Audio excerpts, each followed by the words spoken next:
And we are back on the build phase. I'm Mr. Ben, and today we are going to talk about Dice Throne. This is going to be another Dice Throne hero review and analysis, and specifically, we are going to be tackling my favorite hero from the Marvel box, and that is Black Widow. So as something of a theme in these videos, you may have picked up on the fact that I really like drawing cards. I really like characters that give me lots of decisions to make, and Black Widow kind of does that.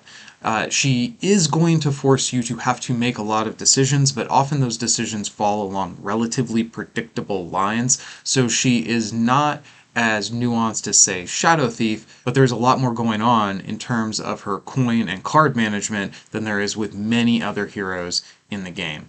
To start off, let's take a look at Black Widow's pamphlet. Now, this is another one of the pamphlets that has so much information on it, I think we actually need to zoom in and take a little bit of a closer look. So let's start with her status effects.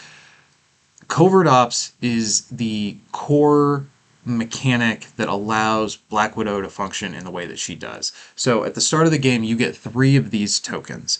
Each one of these tokens can be spent during the main phase, and you get a look at the top 3 cards of your deck. Magic players will be familiar with this type of mechanic and may call it scry. I may call it scry throughout the course of this video inadvertently, but Covert Ops allows you to look at the top 3 cards of the deck. If you have an ability upgrade within those 3, you get to reorder them in whatever way you want. Probably, if you're the Black Widow player, you almost certainly want that ability upgrade at the very top. You want to draw it immediately. Ideally, what you want to be able to do, though, is reveal your hand and show no ability upgrades in your hand, and then search your deck for specific upgrades. Now, we're going to talk a lot about upgrade order and how that affects matchups as we break down this character, but just understand that the Covert Ops token, the primary objective for this token is to find things in your deck. It is to search your deck, tutor your deck for a specific upgrade that you need based on what the rest of your board looks like. Now, you can also spend Covert Ops to put an ability upgrade into play for free from your hand. You really don't want to do that. You just really don't want to do that ever. There will be narrow situations towards the end of the game, but if it's end game, you should have already played your upgrades anyway. If you are using Covert Ops to play upgrades for free, something's probably going wrong with your Black Widow game. Things are not working out the way you want. The next status token we're going to look at is Agility. This allows Black Widow to roll a die on a 1 through 3, which feels like it should just be a 1 or 2, but it's 1 through 3. You get the ability to reduce that incoming damage by half. If you have 2 agilities and you spend both of them and you succeed the 50-50 on both of them, you reduce incoming damage to 0, which just feels like it shouldn't work that way, but it does. That is how agility works.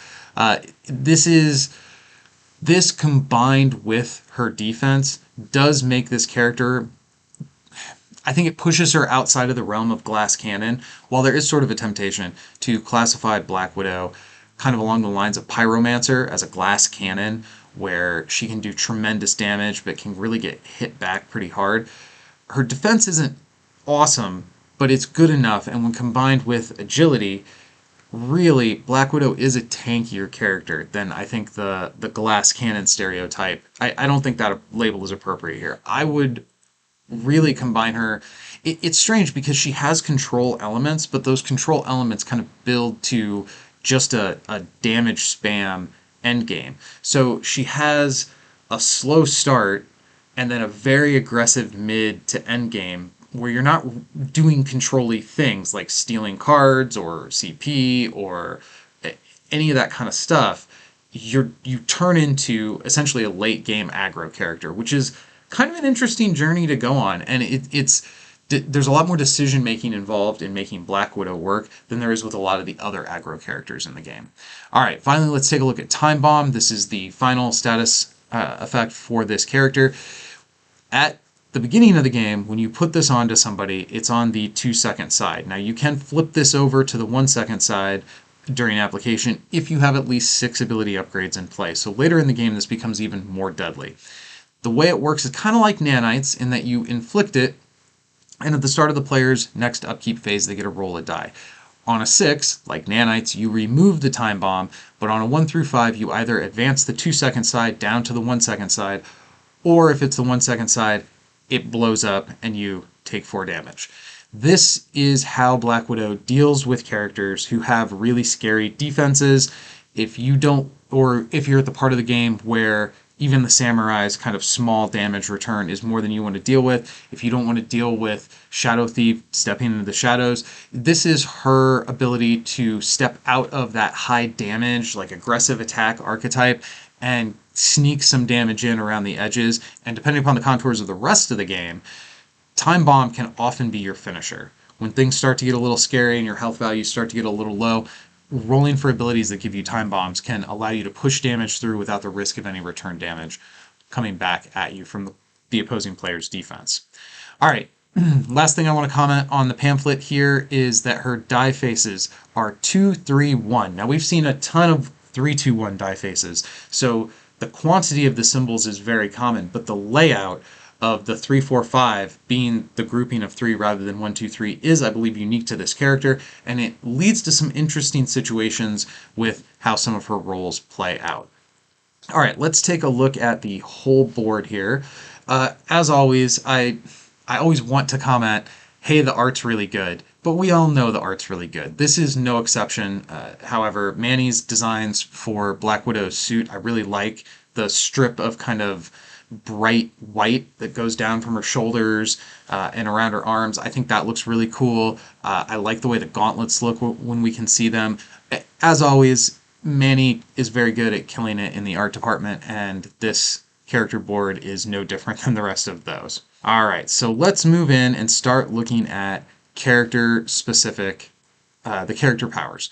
So first up, we have Baton Strike. Now this is a 5, 6, 7 basic attack. This is not a fantastic basic attack, but it's not bad. It's just fine. And you are going to hit this a little more often than you would expect with other characters who have their basic attack require 1, 2, 3. Because this basic attack requires 3, 4, 5, there's going to be times where you fall back into this when you bust on a straight. So you're going to be rolling this basic attack probably more often than a lot of other heroes are, and it's fine. To take a look at the upgrade is Baton Strike 2.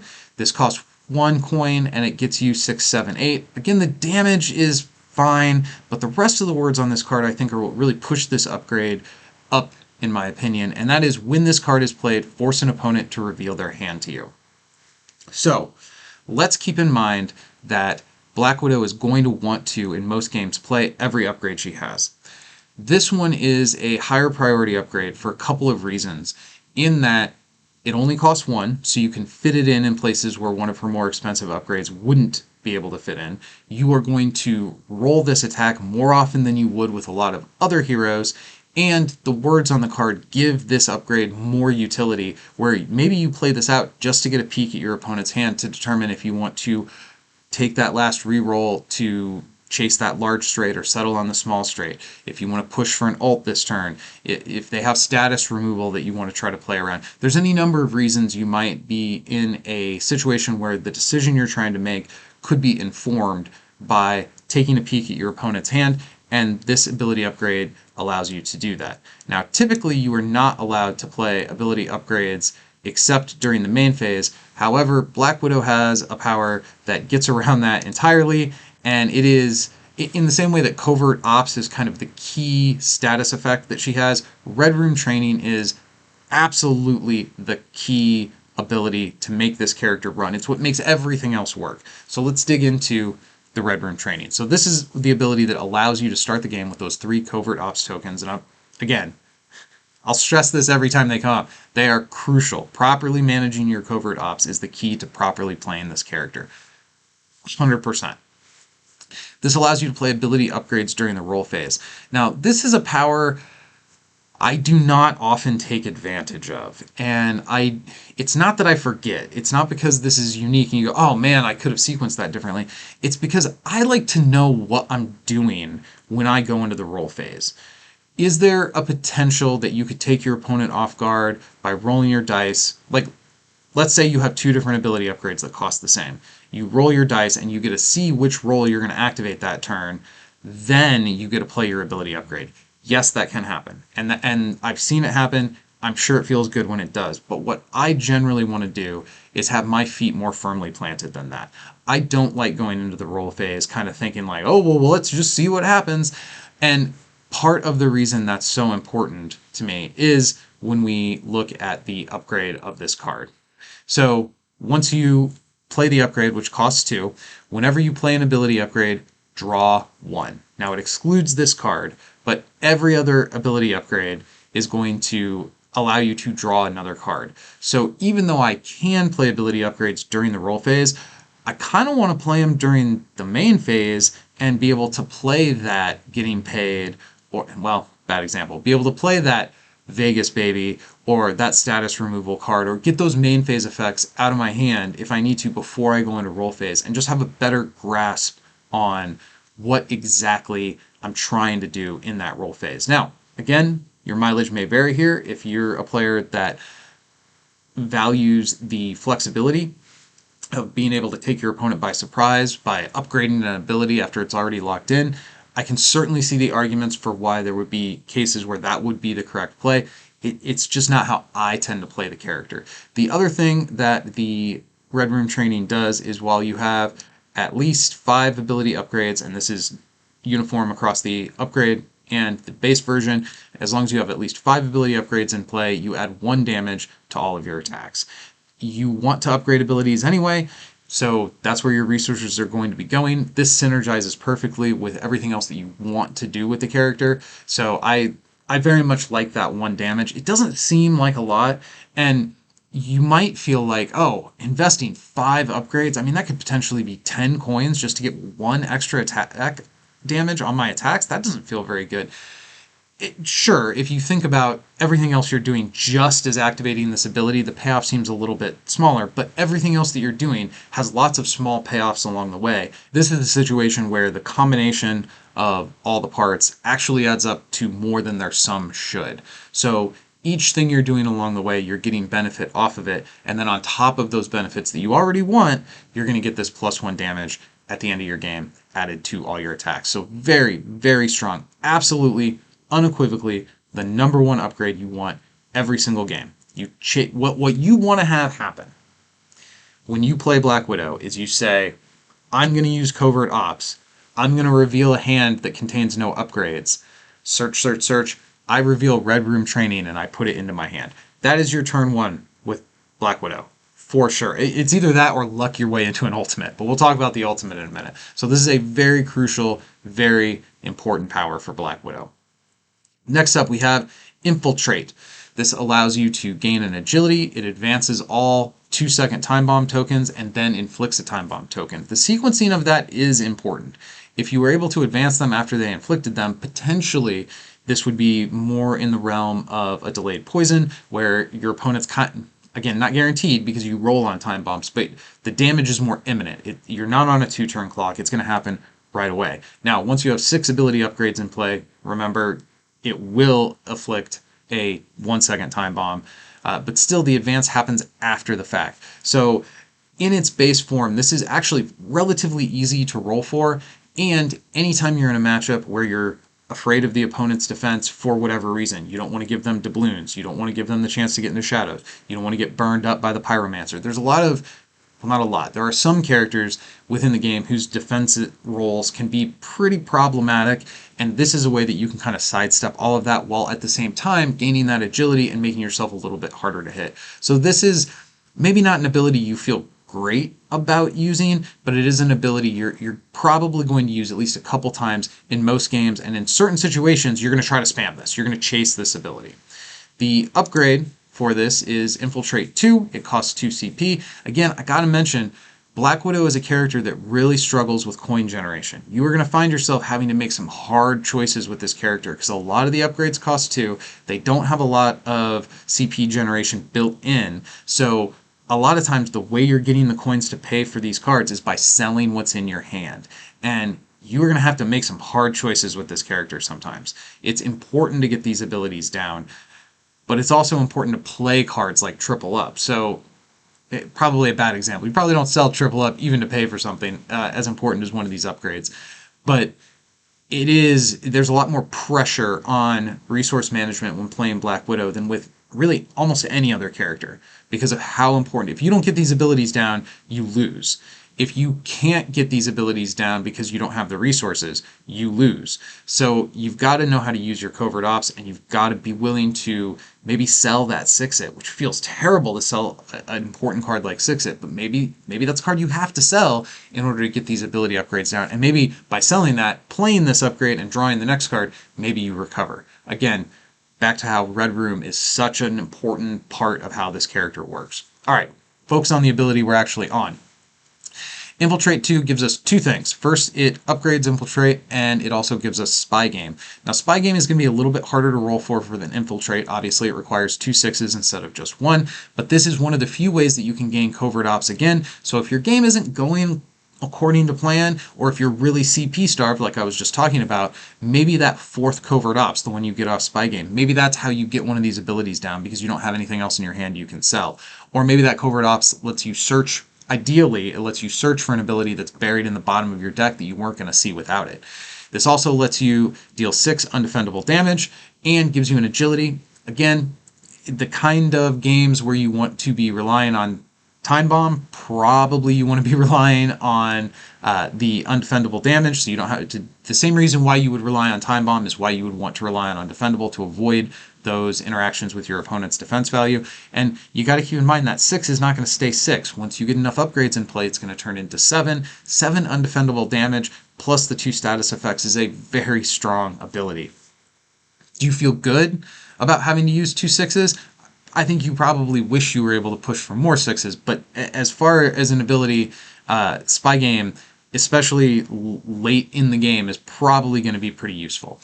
Infiltrate 2 flips around, in addition to the agility, it flips around the Inflict and the Advance Time Bomb instructions, which is much better. It makes the damage much more imminent. Again, you could end up inflicting a Time Bomb at the 1 second timer with this once you have 6 ability upgrades in play. So this upgrade as a whole gets much better once you have the other upgrades in play to advance your Time Bombs faster or increase your undefendable damage. So overall, all the Black Widow's upgrades you want to play, this is a good one, but I would put it kind of in the, depending upon matchup. If it's a matchup where you really need to avoid the opponent's defense for the entire game, and it's not just a, hey, I'm low on life kind of thing, maybe you prioritize this one a little harder, but I would put this into the like mid-range level of upgrades. There are a few others that I think are higher priority than this, but I can see there's a good argument to be made in certain matchups to prioritize Infiltrate a little bit harder. Widow's Gauntlets. So this is absolutely core. Both the gauntlets are core thematically to who the character is and how she operates within the Marvel Universe, and this ability is mechanically core to everything that Black Widow wants to do. So let's go through this one line at a time. Gain a coin. This is massive. This is pretty much her only source of artificial combat point gain outside of the upkeep phase or selling cards. You really, and 1 combat point doesn't seem like it's going to be a lot, but it can make the difference in these games because she's so strong. Every single coin matters, and it matters significantly. The difference between winning and losing a game is sometimes being willing to sell that so wild just so you can get that ability upgrade when you need it and hit these thresholds. Sometimes you've got to be able to navigate, am I throwing this valuable resource away for something I could have waited till next turn to do, or is pushing this turn really the thing that it's such an interesting character, and there's a dance here where it has this slow like build up period at the beginning, which makes her a little bit vulnerable to aggro. It's incredibly huge burst of damage kind of in the mid game, but the kind of heroes that want to pull the game into the later rounds and later turns, they're going to have control effects, and the best way to mess with Black Widow is through control effects, forcing her to discard cards. If you make her discard some of these crucial upgrades, that can be game right there. Chipping away at her combat points and preventing her from spending that on getting those things set up and really dragging the game out. So Widow has this cool like mid-range window of time where she's maybe one of the best heroes at damage output, but she's vulnerable in the beginning and she can potentially be vulnerable in the end. And threading that needle is one of, well, it's my favorite experience out of the Marvel box. This is by far my favorite Marvel hero. Moving past how important combat points are, let's look at the rest of the damage. This is 6 damage, which is not great base damage, but then it's +1 per ability upgrade. This does stack with the 5 ability threshold on Red Room. So once you have a full board, you are looking at 6 plus 8 plus 1, which is a giant number. And this is the ability that finishes people off. This is her full house type ability. Now, this is a little harder to roll for, or a little weirder to roll for, than some other characters who have the 3-2-1 die face, because you've got to be chasing 1s and 2s. And those 1s and 2s don't feed into your basic attack. So if an Artificer, for instance, is chasing Eureka, that feeds right into a fallback into Spanner Strike. Widow's Gauntlets doesn't have that kind of security. So this is easier to push her off of than some other characters' full house style ability. But the upside of this is just completely insane. Let's take a look at the ability upgrade here. So it costs 2.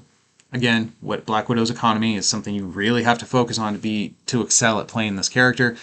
You still gain the combat point. Now you do 7 damage. Arguably, you could call that an increase of +2 because we go from 6 to 7 on the upgrade, but then the ability upgrade itself is worth another +1 damage on this ability, so it really takes it up to 8 without anything else going on, and you gain Covert Mission. Now, Covert Mission is something you use when things have not gone well.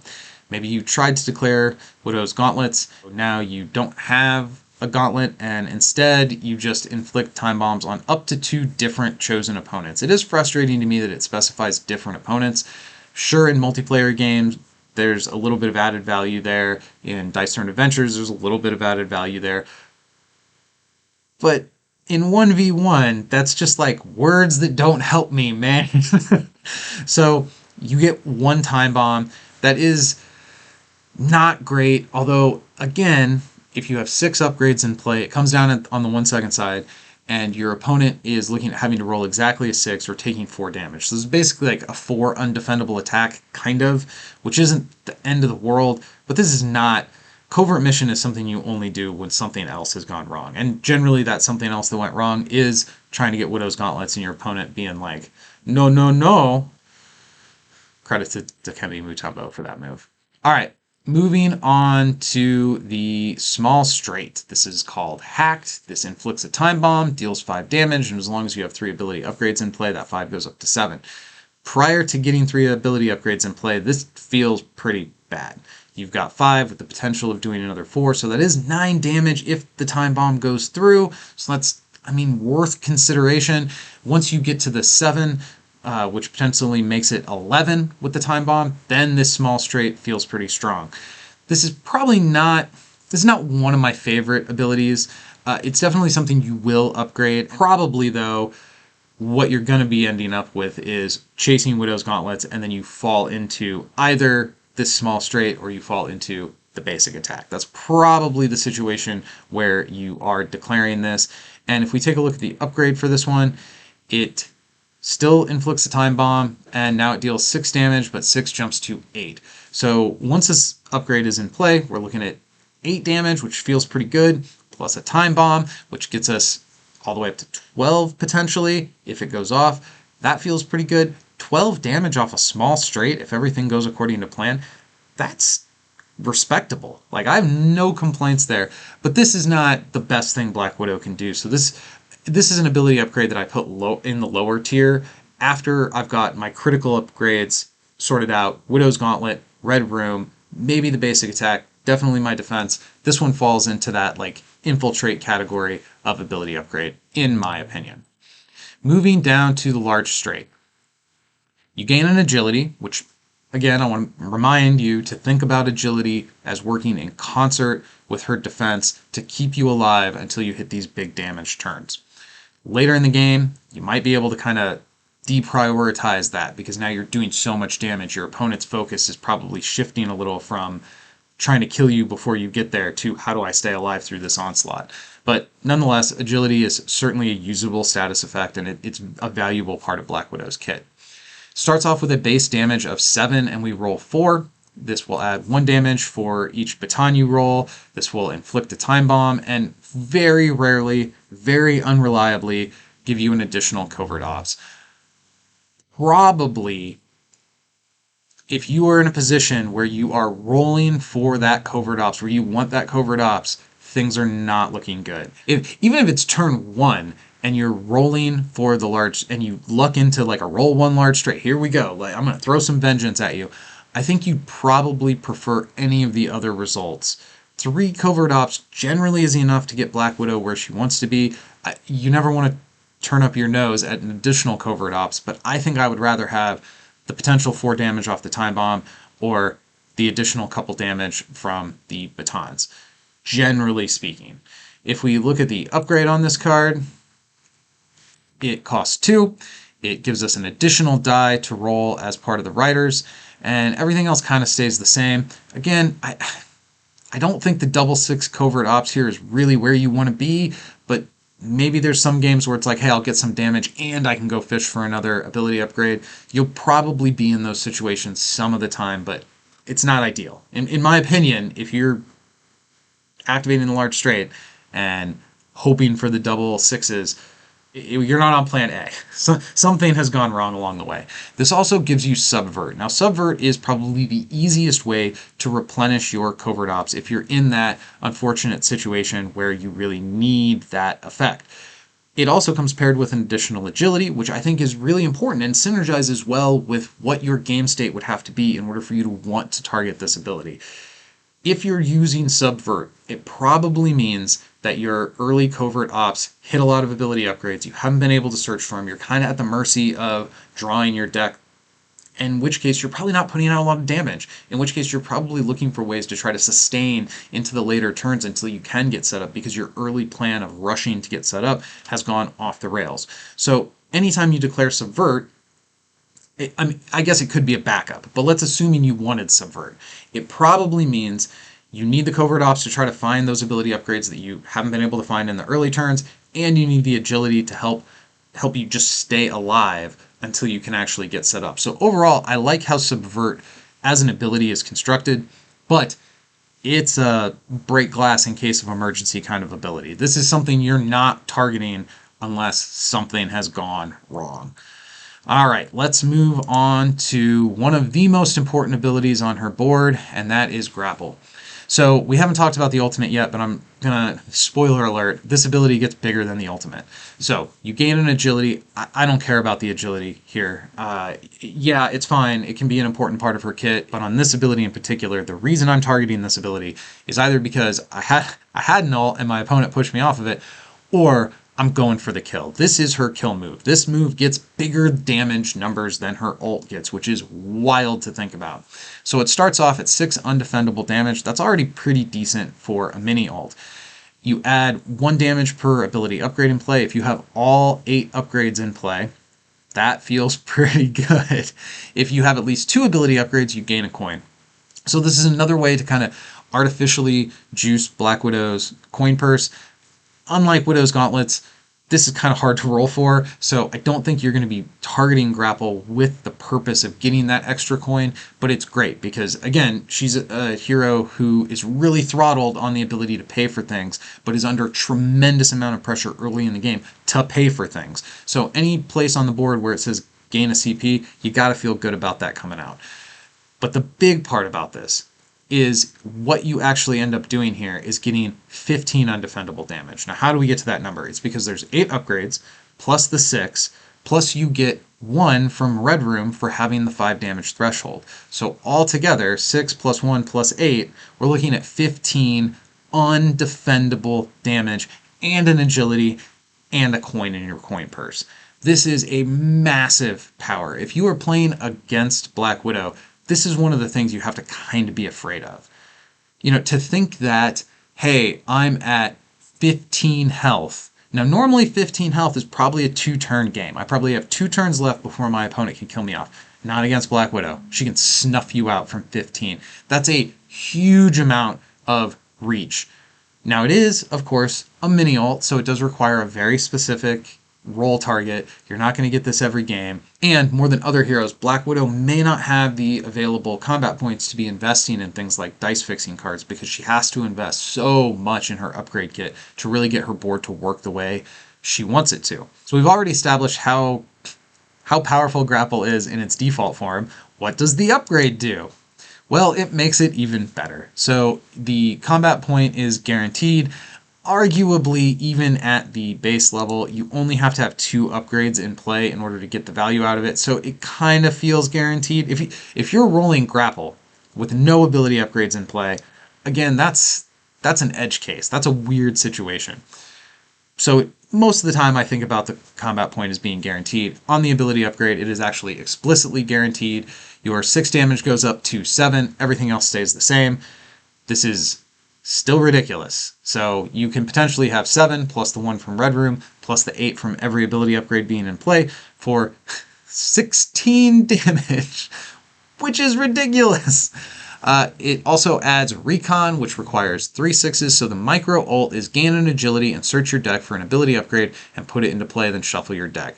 So Recon could just say gain a covert ops, kind of, but it's giving you the type of mode that you want from your covert ops, and it's guaranteeing it. Even if there's an ability upgrade hiding in the top 3 cards of your deck, Recon lets you kind of skip that, and you don't have to pay for the upgrade. Do you want to roll Recon? Probably not.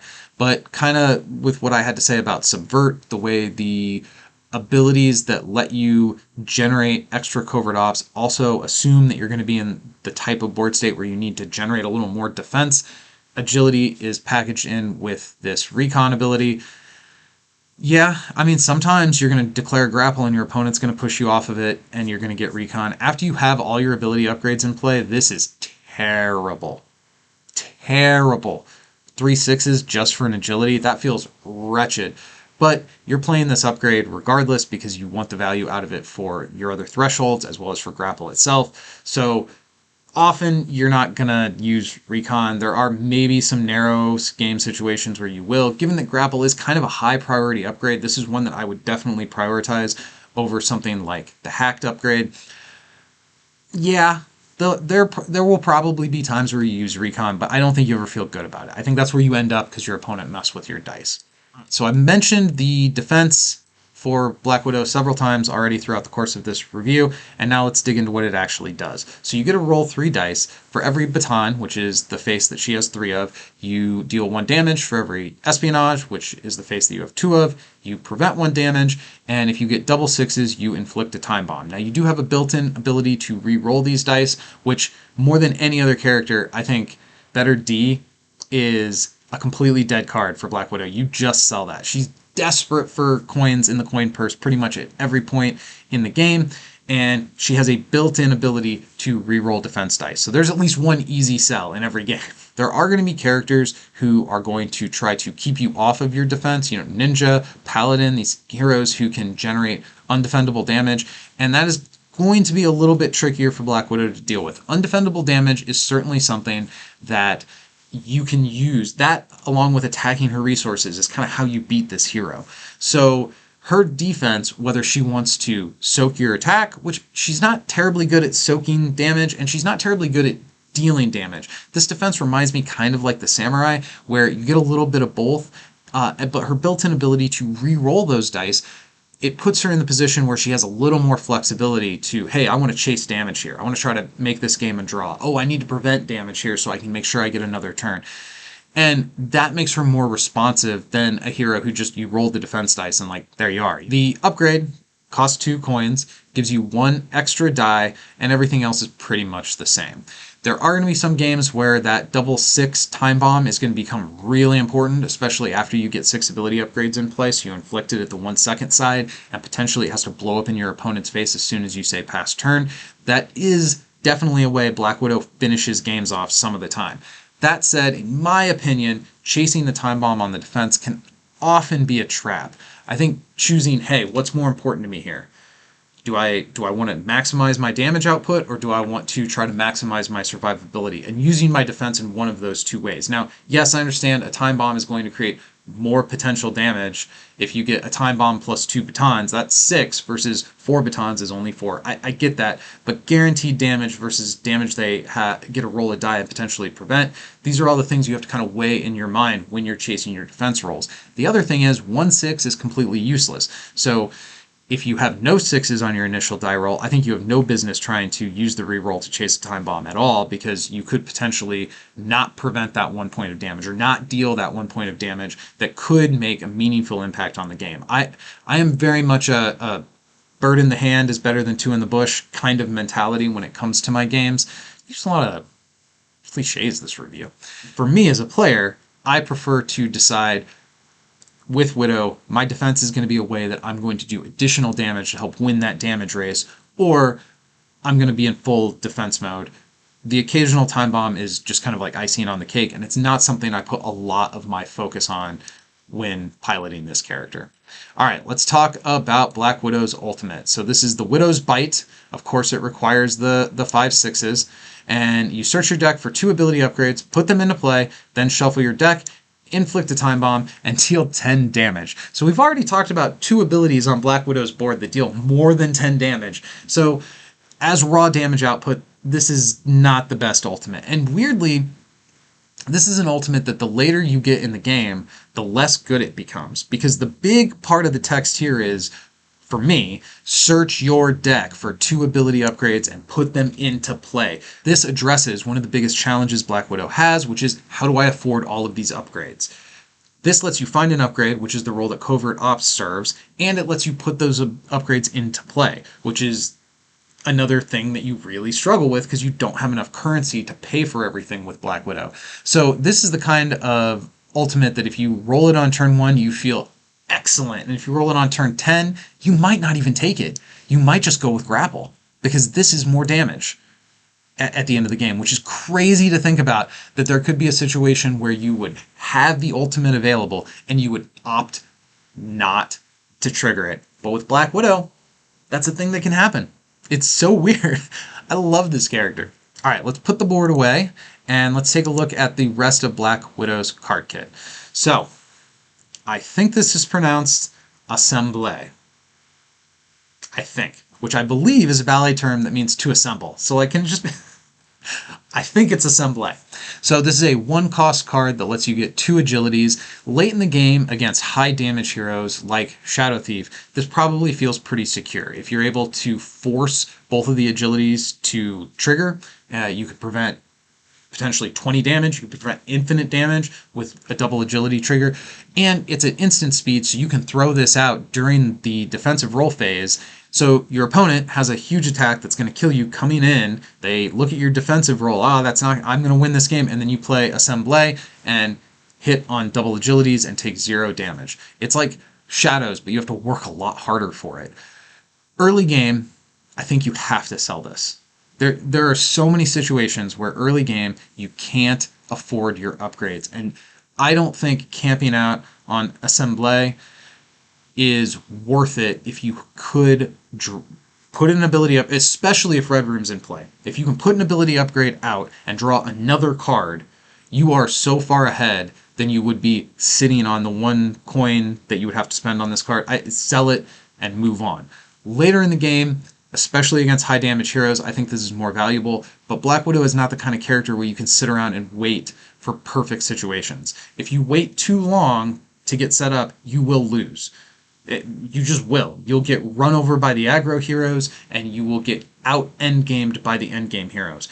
Black Widow's opportunity to win is in those middle turns where her damage output is completely insane, and you catch the endgame heroes before their setup, because your setup is faster, and you're able to flip the situation on the super aggressive heroes, because once you start dealing damage, you can make up the delta that they created in the early turns. Assemble, I suppose I should also say, this has the opportunity to be pay 1 coin, get nothing in return. You play this card, you spend the card, you spend the coin, you get the status effects, and you fail the 50-50 both times. That would feel terrible, especially early game when you had another place that coin could have gone. Depending upon when you find this card in the game, I think it's either an automatic sell or it could be the game-saving top deck on turn 8. Moving on to the next card, we have Elude. This one costs 1. It is a roll phase card, and it allows the ability or the outcome of an agility to be a 5 or 6 and have it ignore all damage instead of just half. So You have the agility token, you spend it, you fail, but you specifically fail not on a 4, and you can then spend this card in a coin to have this act as if you had succeeded on 2 agilities. It acts like shadows. It reduces all incoming damage. Yes, late game, there are going to be times where that feels great, and in certain matchups, I think it's something you want to keep an eye on. Like if you know Vampire Lord is coming at you with 4 blood power, and they've constructed this giant attack, or like a Paladin who's constructed a crit accuracy giant undefendable attack, and then you have this as a potential out to stop all that damage. It looks really good in those situations. But if it's turn 2 and selling this card is what's standing between you and upgrading Red Room, you sell this card. You just sell it and you upgrade Red Room and you draw into whatever you want. So Widow has this weird relationship with some of her cards where there's really cards that are really good in the end game, but you can't afford to just camp out on them and wait till the end game. You have to draw them in the end game. And if you don't, you gotta throw them away. You gotta sell them, or else you're gonna end up stuck with all the stuff you need in your hand and no ability to get it out to the board. And again, if you wait too long, you're gonna lose to the Shadow Thieves. You're gonna lose to the Cursed Pirates. So depending upon when you draw this, it's either potentially a game-winning play, or it's an auto sell. Early game, this card is an auto sell in my opinion. Subversion. 1 cost, add 2 damage, and then 1 additional damage for each ability upgrade played this turn. Okay, I've seen this get huge. I have seen this be like a +6 damage card. It usually isn't that. In my head, I think of this card as pay 1 to add 2. And I leave it at that. And if that deal is not good enough, I never sit on this card looking for a turn where I've played multiple ability upgrades to maximize the value out of it. That kind of greed is a trap, and it's particularly a trap with a character like Black Widow, where it's so dependent on threading that mid-game needle between being run over by the aggressive heroes before you get set up, or being wrecked by the controlling heroes after you are set up. So in my opinion, Subversion is a card that you play it out when you see it if you can afford it. If selling this is going to allow you to get a different card into play, like an important ability upgrade, I don't think you feel bad about selling this. So there are turns, like the ceiling on this card is really high. Like, it's not unrealistic to play 3 ability upgrades in 1 turn and have this card be 5 damage for 1 coin. That can happen. Does it happen often enough, or are the cards cooperative enough with you that it happens often enough that that's something you're willing to bet the game on, that you're willing to go, oh, I won't upgrade Red Room this turn because I don't want to, I'd have to sell Subversion to do it. Priority 1 is getting those important ability upgrades into play, and sometimes we have to make hard choices, and sometimes that means selling your only attack modifier. Doesn't feel good when you have to do it, but sometimes you have to, and that's just playing Black Widow. Moving on to Recoil. This is a 0-cost card, thank goodness. One cheap card for Black Widow. Character totally strangled at the coin purse. You get to roll 2 dice, you can gain a coin, or you can prevent half the damage. Or you get nothing. Potentially you get nothing. And with how strangled Black Widow... Okay, late game, you are allowed to play this card. Early game, if you don't have Gauntlets, Red Room, Sabotage, maybe even your basic attack upgraded, like if you have 3 upgrades or less, you sell this card and you don't feel bad about it, ever. Yes, it costs 0, but man, it could generate. It could be a card that you play it and you get the same income as if you sold it. But if you don't hit that 1 or 2, it's probably not worth it. Yes, if the amount of damage that's coming at you is going to be lethal and this is your only ability to stay alive, okay, sure, in those situations you play it. But I don't think you camp out on this card looking for those kinds of situations. I think you sell this card, you play your ability upgrades, and then you put your opponent in that kind of situation. That's how you play Black Widow. Alright, I don't know why I got so mouthy there. This seems like it should be good, right? You pay 2 coins, you play this card, you get to look at 5 cards off the top of your deck, and then potentially you could get 5 cards in your hand if they're all ability upgrades. Wow, that never happens, ever. The only situation where I think this card is worth playing is if you have used a Covert Ops early in the game and you know the top 2 or 3 cards of your deck are all ability upgrades, and it's going to smother your ability to get a good Covert Ops off for another turn or two. You use this to clear those abilities out of the way. The problem is this costs 2. So now you've got all these abilities in your hand, all these ability upgrades that you drew off this, and you have no way to play them. It is a trap. This card is a trap. Okay, late game, after your board's fully upgraded and you don't have anything else you want to spend coins on, maybe you could use this to stack like So Wild or another important card towards the top of your deck and just play this for the scry effect. But that's the corner case of corner cases. It's hard for me to envision realistic game scenarios where you're at the end of the game, your board's all set up, and you haven't drawn enough cards off Red Room that you have stuff to do in your hand that actually matters. I think Cunning is almost an auto sell at almost any point of the game, other than some very, very narrow situations where you have specific knowledge of exactly what's on top of your deck. And you don't want to be in those situations. Like, you don't want to hit Covert Ops on turn 1 and see 3 ability upgrades. That's terrible. But if that is where you're at, this is a card that you have a 1 in 32 chance of drawing this in that bad situation and bailing yourself out of it. I normally love cards that reveal cards and let me stack the top of the deck. Let me scry those cards up, put a few in my hand. It feels like it should be so good. It feels like this card should be made with me personally in mind. In practice, it just doesn't work out. Not a fan of this card. I really don't think this card works out. All right. Undercover Mission costs 2, main phase card. The opponent gains a time bomb, and if you have at least 4 ability upgrades in play, gain agility. This is another one of those weird ones. I don't think you ever want to pay 2 for a time bomb by itself, especially a 2-second time bomb. So if you're holding out to use this until you have 6 ability upgrades in place, so you guarantee the 1-second time bomb, well, then you also get the agility.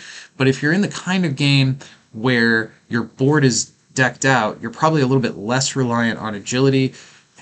Your mileage may vary based on matchup. There's certainly going to be some matchups where you have higher priority put on stacking those time bombs, where you value them more highly as a way to kill the opponent. But I think most of the time, especially early game, in the first few turns, you sell this. You never ever play this if you're not also getting the agility, which means you probably never ever play this for a 2-second time bomb. You would only play it for a 1-second time bomb plus the agility, and even then, I don't feel great about it. If this is the only card in your hand, I would rather keep this card in my hand as a bluff that it's something actually good than play it out for this effect, unless 4 damage is going to kill my opponent. If I have a 5 out of 6 chance of 4 damage killing my opponent at the start of their turn, then maybe this is a situation where I'd be willing to invest 2 coins in this card. Otherwise, if it was 1 coin, I think I would be less grumpy about it. But at the cost of 2, and knowing how many Black Widow games I've had that come down to me just having 1 coin less than I needed to be able to hit that 6 ability upgrade threshold or whatever, it's hard to justify paying for this card, and I don't think I can do it. Finally, we have Black Widow's promo card. Like all promo cards, you pay 0, you play it during the main phase, and you get to roll a d6. On 1 through 5, you draw a card. On 6, good stuff happens. Black Widow, the actual good stuff is Covert Ops and inflicting a time bomb on an opponent. It's fine. It's fine. I mean, if you're playing in the kind of games where people are allowing promo cards, it's probably pretty casual, and you're just going to draw a card. You're never going to roll a 6. All right, so to kind of sum things up here about Black Widow, let's just underline the way you play against this hero. The most important thing is not letting her get set up. So the types of heroes that force her to discard cards or steal coins out of her coin purse or put the kinds of status effects on her that are going to inhibit that economy, like knockdown or concuss. This is the best way to deal with Widow. If you can't outrace her, and you probably want to, that's probably plan A, is let's outrace her while trying to chip away at resources as much as possible. If you can't outrace her, then your only hope is to attack the resources and hope that you have a better endgame than she does. And a lot of heroes do. The problem is almost no heroes have a better mid-game than she does. While it's true Shadow Thief at the end of his game can start outputting 20 damage in a turn, which is a bigger number than Black Widow. If Black Widow started outputting 16 damage in a turn on turn 4, Shadow Thief probably isn't going to see that turn 7 that he wants to in order to have those big bursty turns. So Black Widow is vulnerable in the beginning, both to being just straight up outraced, as well as resource destruction, and she's vulnerable in the end because her end game isn't going to be as big a blossom as some of the other characters who really want to get there. Now, if you're a character who doesn't want to get to the end game, if you're like a pyromancer and you can't run her down in the beginning, you lose. You lose that game. The other thing to keep in mind with as the Black Widow player is sometimes you lose to yourself. Sometimes your covert ops all hit ability upgrades. You're never able to search for a card. You're never able to hit the kind of cards that juice your CP generation, so you're stuck behind one per turn. You can't afford your upgrades. You can't search for new upgrades, and you just kind of sputter out and lose the game slowly. Your defense isn't going to be enough to make you tanky through those kinds of draws and those kinds of rolls, and agility, I mean, if things aren't going your way, you're probably not hitting your agility rolls either. When it rains, it pours, in my experience. So as a Black Widow player, the advantage is, and this is kind of different than a lot of the control-y type characters that draw a lot of cards and give you lots of options. While Black Widow may let you look at lots of options, she has a pretty linear path to do what she wants to do. Red Room is always the upgrade you want first. Your defense is almost always the upgrade you want second. Widow's Gauntlets and Grapple are almost always the kill moves that you're looking for in kind of those mid to late game-ish turns.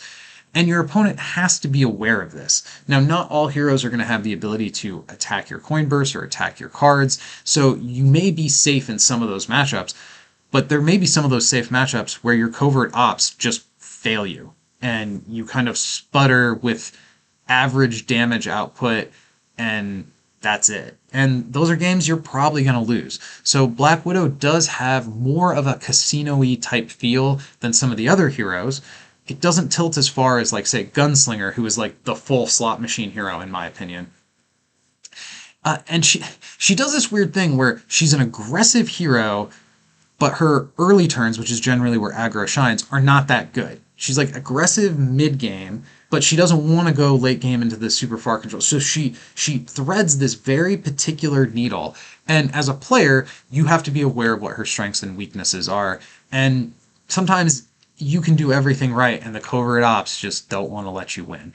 Overall, this is my personal favorite hero out of the Marvel box, and that has almost nothing to do with the character. No shade towards Black Widow. She's fine as a superhero, but what made me fall in love with this particular hero in Dice Throne is the mechanics. The reliance on getting all those upgrades out, all the extra cards that you get to draw. I feel like this is maybe more than any of the other heroes outside of maybe like Shadow Thief. This is a hero where I'm choosing to do lots of things in a lot of turns. You have these big turns where you do like 8 different things. You get ability upgrades out, spend your status tokens, and I love every part of that. Now, if you're a player who doesn't want to manage all that, then Black Widow's probably not the hero for you, and that's totally okay. Like, not every hero is for everybody, but overall, I think Black Widow is one of the absolute highlights out of the Marvel box, and certainly a hero that's going to be on every single one of my rosters for every Dice Throne World Cup I ever participate in, from now until,